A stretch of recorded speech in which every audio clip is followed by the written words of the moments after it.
தமிழ்நாடு சட்டமன்ற தேர்தலுக்கு அனைத்து கட்சிகளும் தயாராகி வரும் நிலையில் தாவேகாவும் அதற்கான வேலைகளில் தீவிரமாக களமிறங்கியுள்ளது.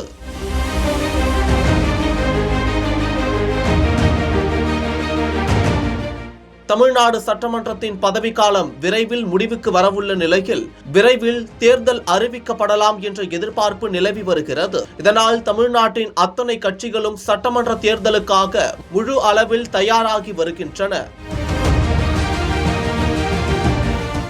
தமிழ்நாடு அரசியல் பெரும்பாலும் திமுக, அதிமுக என இருதுருவ அரசியலாகவே இருந்த நிலையில் தற்போது நடிகர் விஜயின் தமிழக வெற்றிக் கழகத்தின் வருகை அரசியல் போக்கையே மாற்றியமைத்துள்ளது.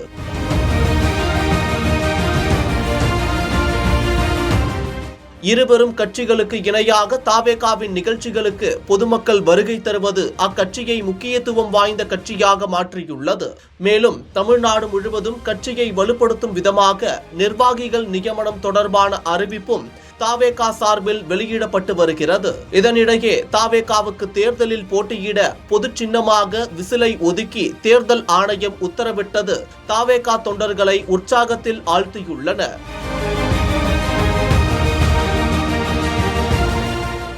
இந்த சூழலில் நேற்று தமிழக வெற்றிக் கழகத்தின் 3ஆம் ஆண்டு தொடக்க விழா கொண்டாடப்பட்ட நிலையில் அக்கட்சியின் தலைமை செயலகத்தில் கட்சி நிர்வாகிகள் இடையே விஜய் உரையாற்றினார். அப்போது தேர்தல் வேலைகளில் தீவிரம் காட்டுமாறு அவர் கட்சி நிர்வாகிகளுக்கு உத்தரவிட்டார். இந்த நிலையில் தமிழகத்தின் 234 சட்டமன்ற தொகுதிகளிலும் தமிழக வெற்றிக் கழகம் சார்பில் வேட்பாளராக போட்டியிட விரும்புபவர்கள் விருப்ப மனுக்களை அளிக்கலாம் என தாவேகா தலைமை அறிவித்துள்ளது. இதற்கான விருப்ப மனுக்கள் வரும் பிப்ரவரி 6ஆம் தேதி முதல் 14ஆம் தேதி வரை பெறப்படும் என்றும் அறிவிக்கப்பட்டுள்ளது. இதனால் ஏராளமான தாவேகா தொண்டர்கள் விருப்ப மனு அளிக்க தாவேகா தலைமை அலுவலகத்துக்கு வருவார்கள் என எதிர்பார்க்கப்படுகிறது.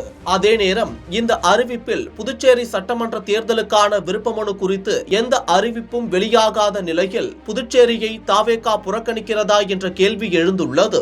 அதிமுக சார்பில் விருப்ப மனு அளிக்கப்பட்டு வரும் நிலையில் திமுக சார்பில் அதற்கான அறிவிப்பு இன்னும் வெளியிடப்படவில்லை.